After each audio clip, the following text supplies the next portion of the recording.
Bienvenue à vous tous sur Mobility TV. Une question aujourd'hui qui nous anime, question historique d'ailleurs. Qui peut sauver nos concessionnaires automobiles face à une crise de l'énergie, ils sont parmi les premiers à la payer, crise aussi de l'approvisionnement, parfois redéfinition de leurs relations avec les différents constructeurs. Pour en parler, nos trois invités. Thomas Chieux, bonjour à vous. Bonjour. Consultant TCG Conseil, on va revenir avec vous pour refaire un état des lieux de la situation. Avec nous en duplex depuis Toulouse, Didier Sierck, bonjour à vous. Bonjour. Vous représentez SN Diffusion et puis en duplex depuis Perpignan, nous sommes avec Berislav Kovacevic. Bonjour à vous. Bonjour. Consultant Mobility TV. Thomas Chieux, pour commencer, j'ai énuméré un certain nombre de facteurs, en tout cas, qui font que la situation des concessionnaires aujourd'hui est quand même complètement chamboulée. Quels sont les principaux défis auxquels font face nos concessionnaires ? La problématique aujourd'hui, elle est un peu particulière puisque on avait l'habitude d'avoir un marché du véhicule neuf qui était à autour de 2 millions d'euros, 2 millions de véhicules par an, qui était un niveau d'étiage. Aujourd'hui, on n'est plus à ça. Certains experts se posent la question de savoir si effectivement on va revenir à ces niveaux-là dans quelques années ou pas du tout. On va rester plutôt à un niveau qui est autour de 1,8 million, voire 1,6 million comme actuellement. Donc ça pose des problèmes structurels. Est-ce que les constructeurs, les distributeurs vont pouvoir continuer à gagner de l'argent, entre guillemets, pour être un peu trivial, avec ces niveaux-là? Pour l'instant, oui, puisqu'ils ne font pas de remise. Le marché est assez tendu, il y a plus de demandes que d'offres. Mais est-ce que ça va durer? Sauvé pour l'instant par le prix de vente des véhicules. Sauvé par le prix de vente et surtout par le fait qu'ils ne font plus de remise et qu'ils peuvent sélectionner les clients qui sont les plus profitables. En revanche, à terme, on risque de vendre moins de voitures chaque année, Didier Sierck ? Oui, je pense que les constructeurs, on peut initier cette démarche parce que le nombre de concessionnaires voulus par le constructeur qui deviennent donc des agents, chez Stellantis, c'est 20% de moins dès le mois de juillet. Donc sur 1200 concessionnaires, il y en a 20% de moins. Donc ça fait 240 halls qui vont se retrouver vides du jour au lendemain avec à l'intérieur des compétences humaines et des capacités d'accueil sur un outil qui lui est formaté pour la distribution automobile et que la distribution automobile. On ne peut pas trop y faire grand-chose d'autre. En tout cas, on peut y vendre de la mobilité, mais il faudra que ces halls, ayant horreur du vide, vont se remplir avec des activités et vont devenir des experts de la mobilité. Et en ce moment, c'est vrai que la mobilité électrique, ce qui est voté en ZFE, et y compris les villes qui sont en périphérie des ZFE, mais dont les habitants vont dans ces villes ZFE de temps à autre, il va falloir qu'ils changent les véhicules de tout le foyer. Ça va du vélo électrique, du scooter des enfants, de la nanocar, de la voiture de monsieur ou de madame. Il faut changer toute la mobilité qui va se rendre en ZFE. Donc ça laisse aussi une grande porte ouverte à peu près 20% du marché, où il y a très peu d'acteurs pour l'instant qui s'y sont engouffrés. Donc la bonne nouvelle, si je vous écoute, c'est que ceux qui risquent de devoir se retrouver sans activité auront de toute façon des nouvelles activités à faire. En plus, vous parlez depuis Toulouse. Toulouse est une zone à faible émission, elle est largement concentrée. Et quand je parle de Toulouse, je parle de toute la métropole aussi, ça c'est important. Future zone à faible émission aussi, c'est celle de Perpignan, d'où nous parle Berislav Kovacevic en duplex, consultant Mobility TV. Le défi numéro 1 pour vous à ce stade qui se pose aux concessionnaires, c'est lequel ? À très court terme, la rentabilité, même si elle a été excellente, comme Thomas l'a souligné il y a quelques instants, elle a été excellente, mais rappelons-nous quand même qu'avant cette période de pénurie professionnelle, qui durera peut-être, les concessionnaires en général, le réseau primaire comme on l'appelle, affichaient presque tous entre moins 0,5 et plus 1%. Alors c'est entre 1,5 et 3% depuis 2 ans. Est-ce que ça va durer dans la mesure où justement les nouveaux contrats d'agents commissionnaires, je parle tous pour les constructeurs qui veulent l'adopter, ils sont à peu près 4%, parlent tous de réduction de marge très forte. Or, quand vous analysez le bilan des concessions du réseau primaire, il est très clair que le véhicule neuf est le premier centre de profit, suivi par le financement, et le financement est surtout généré beaucoup plus par le véhicule neuf en chiffre d'affaires et en rentabilité que le véhicule d'occasion. Donc vous avez un effet de ciseau qui est assez terrible, voire même un double ciseau. Vous avez la possibilité déjà, ça a été souligné, d'une réduction du nombre de véhicules neufs. Donc la compensation des marges aide à compenser la baisse des volumes. Mais à terme, si les marges elles-mêmes fondent, vous avez un VN qui ne remontera pas forcément en volume, Ouais. avec des coûts qui tombent et avec un financement qui sera beaucoup moins un centre de profit. Or, là aussi, le financement apparaît souvent comme numéro 1 ou numéro 2 dans les centres de profit. Donc ça fait vraiment un explosif lourd à court terme. Et moi, sincèrement, je fais partie de ceux qui disent qu'il y a... alors, les 20% de Stellantis en danger, ça, c'est contractuel.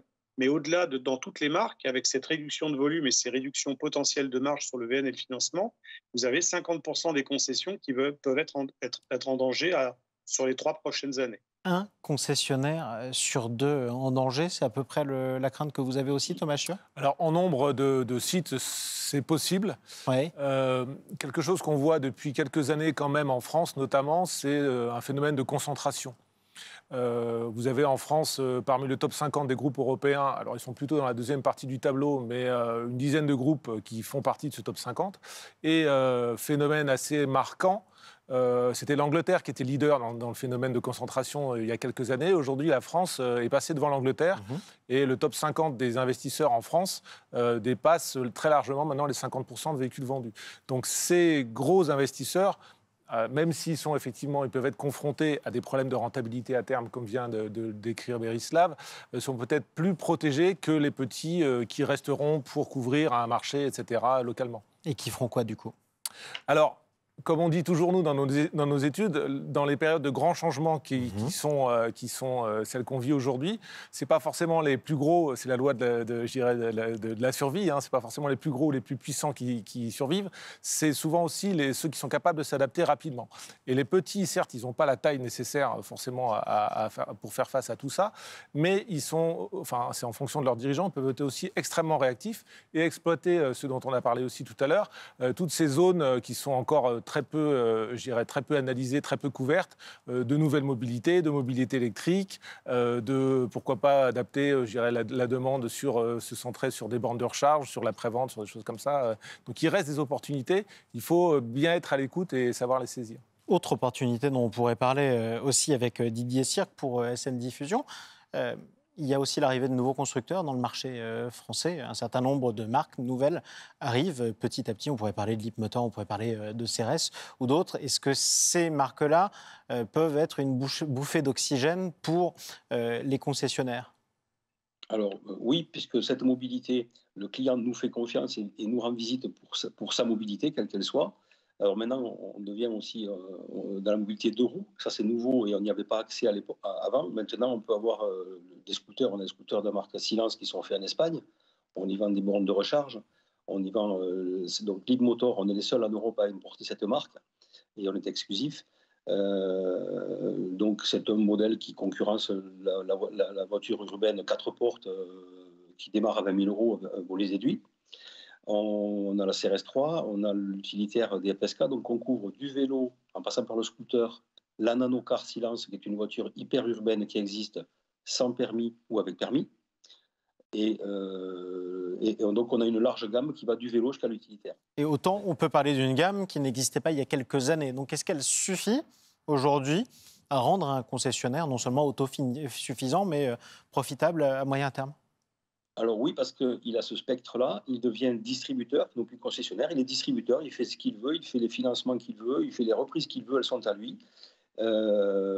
Leapmotor, pour l'instant, on a le modèle T03 qui correspond exactement aux attentes du marché de la deuxième voiture familiale qui sait tout faire avec une bonne voiture qui a un équipement d'origine complet, il n'y a pas d'option. Cette gamme Leapmotor, on va avoir 3 modèles d'ici la fin de l'année 2023, avec un modèle qui va être présenté au Salon de Munich en septembre. Et donc, ça devient déjà une marque qui a déjà 3 modèles. On connaît ce que fait Dacia avec 3 ou 4 modèles sur le marché français en quelques années. On n'a pas du tout cette ambition-là, mais en tout cas, le distributeur peut choisir chez nous, dans l'enseigne EVE, espace véhicule électrique, et picorer les gammes qui lui manquent pour la marque qui sera en train de distribuer, prendre toute partie de ces modèles-là. En tout cas, et vivre dans un spectre, alors 100% électrique pour le coup. Oui. Il peut continuer à faire sa marque aussi le Donc même après 2025, il pourra continuer par exemple à distribuer à Perpignan ou à distribuer à Toulouse parce que précisément ces véhicules pourront continuer à rouler en zone à faible émission. Tiens, on a parlé de concessionnaires qui ne seraient plus forcément des concessionnaires mais des distributeurs. Est-ce que c'est le métier en tant que tel de concessionnaire qui disparaît pour se transformer en un autre métier, Berislav Kovačević ? En fait, avec 20-25 ans de décalage, on assiste au même phénomène politique pour d'autres raisons que celui qui avait touché les réseaux secondaires il y a 25 ans. Souvenons-nous quand même qu'il y a 25 ans, on avait annoncé aux agents de marque, qui étaient 1000 il y a 25 ans, qui sont plus que 7500 aujourd'hui, on leur avait annoncé une baisse drastique des marges. Et qu'est-ce qu'ont fait ces agents ? C'est très intéressant parce qu'on a quand même, pour le coup, un retour vers le futur. Ceux qui ont survécu, alors au Papy Boom, qui avaient des successeurs, qui avaient un peu de trésorerie, un peu de place, ils se sont rués vers deux choses. Évidemment, le métier de base qu'ils connaissaient, l'après-vente, mais qu'ils ont renforcé avec certains avec de la carrosserie. Et d'autres ont aussi également joué la carte à fond du véhicule d'occasion. Quand vous voyez les rentabilités de ces agents, alors aujourd'hui, ils sont 1500 sur les 7500 à avoir carrosserie et VO. On parle de rentabilité de 5 points. Jamais les réseaux primaires ne les ont atteints. Ça peut être une vraie bouée pour beaucoup de groupes qui ne se sont pas trompés. Thomas, dans son étude, le voit bien. Il y a vraiment une poussée très forte sur le VO. Le problème des concessionnaires, comme je le disais tout à l'heure, c'est qu'ils n'ont pas tous la place pour développer leur VO. On ne peut pas pousser les murs. Et ils n'ont pas tous la place pour mettre une carrosserie. Mais ceux qui ont de la trésorerie, qui pourront le faire, pourraient copier, avec un décalage de 20-25 ans, les agents secondaires avec beaucoup de succès et compenser les baisses du VN et du financement. Et donc s'y retrouver et continuer à faire ainsi. Donc étoffer en fin de compte leur éventail d'activités, Thomas Chieu. Pour reprendre ce que vient de dire Berislav, quand on interroge les réseaux secondaires, ils parlent souvent de 3 piliers. Donc l'activité après-vente, l'activité voiture d'occasion et l'activité carrosserie. Sachant qu'effectivement, avec les challenges qui sont les nôtres aujourd'hui, c'est-à-dire l'activité après-vente, forcément, à un moment ou à un autre, elle va être impactée par l'arrivée de l'électrique, puisque les véhicules électriques consomment moins d'après-vente que les véhicules thermiques. Les véhicules d'occasion, il y a vraiment un vrai savoir-faire à développer. On est très très loin dans les standards d'exploitation, d'organisation des stocks, etc., de ce qui peut se passer en Angleterre ou aux États-Unis. Donc il y a vraiment des choses à développer en matière de profitabilité là-dessus. Et effectivement, revenir aux métiers de base que sont pour les réseaux secondaires, après-vente et carrosserie, c'est des choses qui peuvent être exploitées. Pour un concessionnaire, la partie véhicule neuf reste quand même, je dirais, le métier noble et assez prioritaire dans son activité. Ça sera toujours prioritaire ? C'est une vraie bonne question, on va dire. Ça dépend. Vous êtes en train de me dire que le métier noble sera peut-être pas le plus important. Je vais vous donner un exemple. Il y a un groupe qui s'appelle Arnold Clark qui est en Angleterre. Le ratio véhicule d'occasion sur véhicule neuf, qui est en moyenne pour un professionnel français de 0,7, chez eux c'est de 4. Oui. Et quand ils se présentent, ils disent on est d'abord des vendeurs de véhicules d'occasion avant d'être des vendeurs de véhicules neufs. Alors c'est un parti pris, c'est une façon de réagir peut-être effectivement à ce que certains constructeurs veulent mettre en place, mais ça donne une idée de ce que la distribution automobile de l'avenir pourrait être dans quelques années. Et ce serait un changement absolument radical.